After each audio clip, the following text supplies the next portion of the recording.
This morning is my wife, Mama Ambo. You can stand up and come here. And my three children, Emily, come here. Kimani, Elvin, come here. Getao, quickly. The church is moving.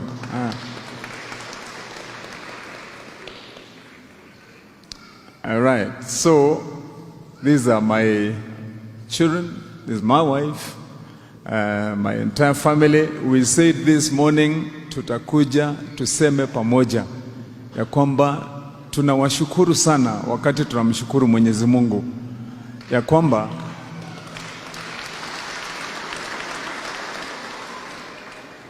when we needed your support, you stood with us and you stood with me and you give me the opportunity to serve.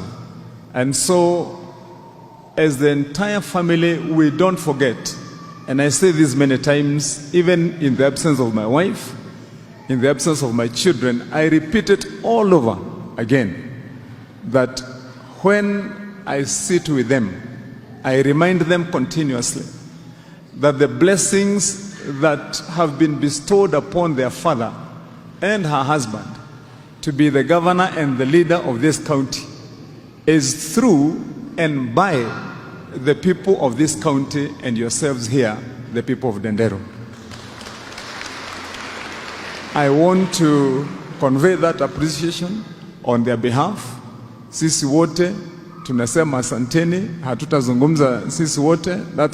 This is my firstborn. Her name is Emily Wamboi, named after my mother, my late mother. So she is also the love of my life here, you know, as far as, because I equate her to my mother.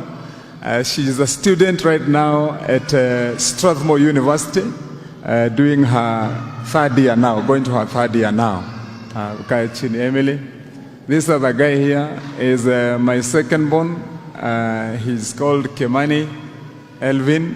He is in Alliance High School, a candidate this year. This gentleman, in the school where he goes, his name is Getao. In the school where he goes, we also thank God for him. He was among the top 3 students in the school.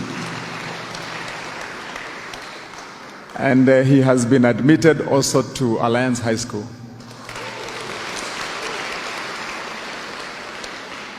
So, you know, as he's as bright as his father. And of course, I thank God because all my children have performed very well. All our children, sorry, they are brilliant children. They have performed very well. We thank God for the gift of these children. Emily did very well. He did very well. He was among the top 4 students also when he did his exams, and he's done very well. And so this lady here is the one who stole my heart.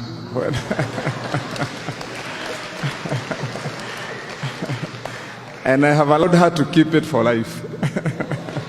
So nasema pia tunashukuru Mungu pia tukiwa na yeye, na pia nashukuru ya kwamba yeye ananishikilia wakati tunafanya hii kazi. Tafadhali pia keti.